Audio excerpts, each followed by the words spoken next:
in Fremantle, in Waverley Road, Fremantle. I was born in the house, as babies were in those days. Well, my daughter was born in the house. Yes, I was born there in number 12 Waverley Road in Fremantle. I attended Western District Boys School, which is up in Shirley Road, just along from Foy's Corner, I expect you. Well, I was there till I was 14, but I left school and I was going to serve an apprenticeship, which couldn't start until I was 16, so I had the 2 years to fill in, which I did by getting a job as an office boy with Pirelli's, or Pirelli General, which had quite a large factory down the bottom end of town, facing the old walls. It's all gone now. Well, I was there for 2 years to fit in before I started my apprenticeship, which started when I was 16.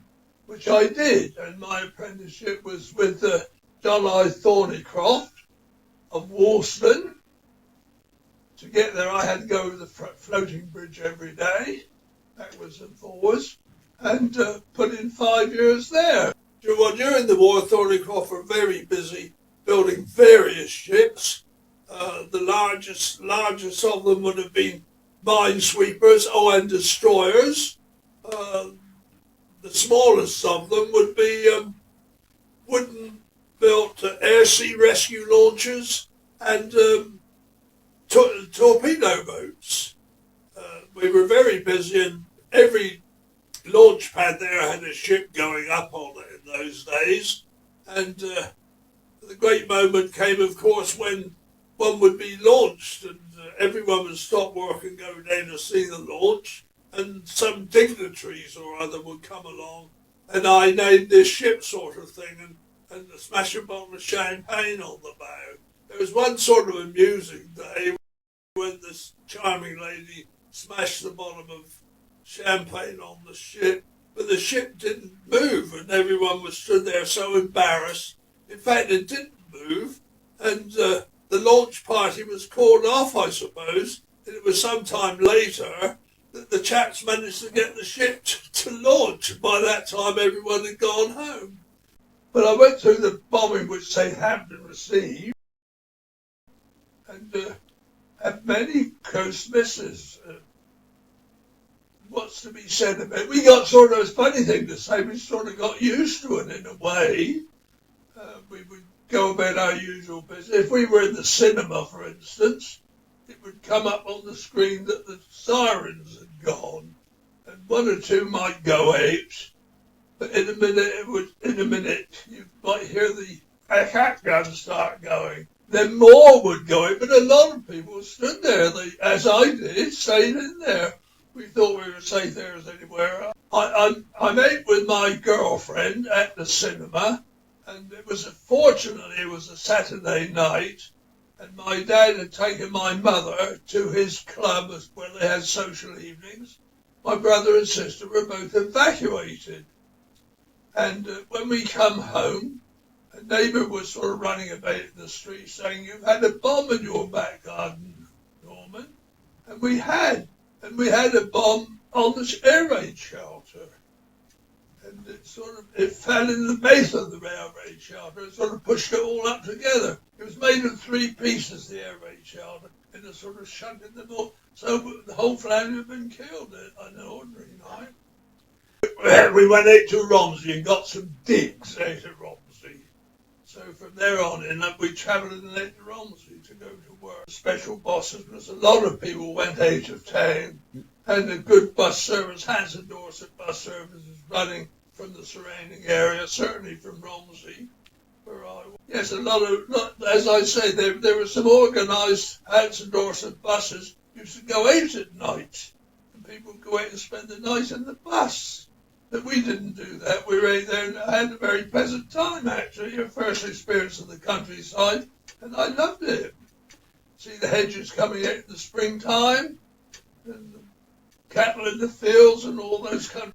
I come in once again, as I did 2 or 3 times a week, to the dance of the Guildhall, and I came in and everything was quite normal between Romsey and Southampton. when I'm going back at 11 o'clock at night to Romsey, every side road, every lane was full of vehicles everywhere. They just appeared from nowhere.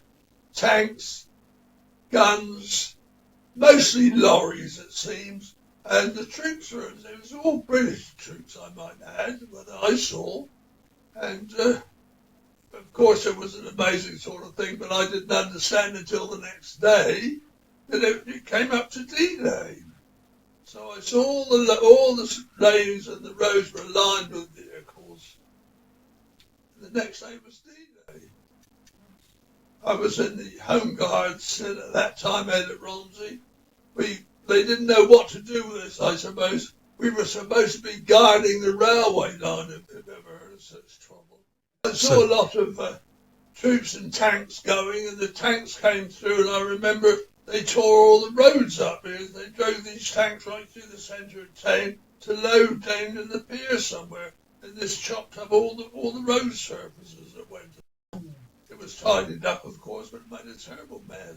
Were you living with your family in Romsey? Yes, I was living at home with Mum and Dad. My brother and sister, younger, were evacuated. Were they? They're in Somerset Way somewhere. Oh, And I was being older. I was at home, yes. Well, we weren't aware that it was a special role. We knew it was an important role, and lots of ships went in and went out to Southampton all the time. Any of my time was spent in the town in what is now the Mayflower, which was then called the Empire, which was a cinema, which used to have 3 shows a week, and it was a very good cinema to go to, because being built as a theatre, it had the gods, the 3rd story, and you could get up there quite cheaply, and there were a lot of people, so we were in the sort of habit of going there every Sunday, us young chaps. Now, you could get in there. When I started chasing girls, it was dancing on the Royal Pier, and Guildhall every Saturday night, and then there was probably one midweek in the pier, as I recall, and any other little dances we could go to. They had a bit of talking about soldiers, had a little bit of trouble with some American soldiers in the Guildhall. I don't know what happened. Well, a small number, say 5 or 6, American soldiers came in, and somehow a ruckus started. What caused it, I don't know. But what I did know, have I told you this already? What I do know is the American police came in and they knocked them all out with their truncheons and dragged them out. It was a shocking affair. I wonder why. They was very vicious. So they wouldn't just take them, they knocked them all out. Well, the common was used by both the American and the British troops. As you go up the avenue, where the carriage is on the left-hand side, British troops were all in that side of the common, and they were on that side of the common, and they were mostly under canvas, as I recall. There were a few wooden huts built there for various reasons, but by and large they were under canvas, and you can still see the concrete foundations in the ground up there now where the few wooden huts the British soldiers had. But the Americans had quite substantial wooden huts they built their side, and after they disappeared and went after France, gradually at the end of the war, those huts were occupied by squatters.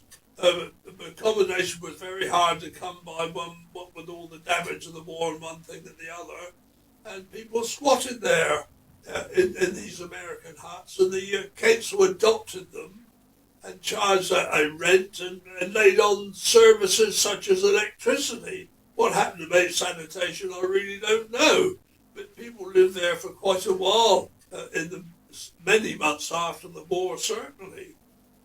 The public were quite well informed. I don't know that they were misinformed. I think we were kept up to date with what was happening.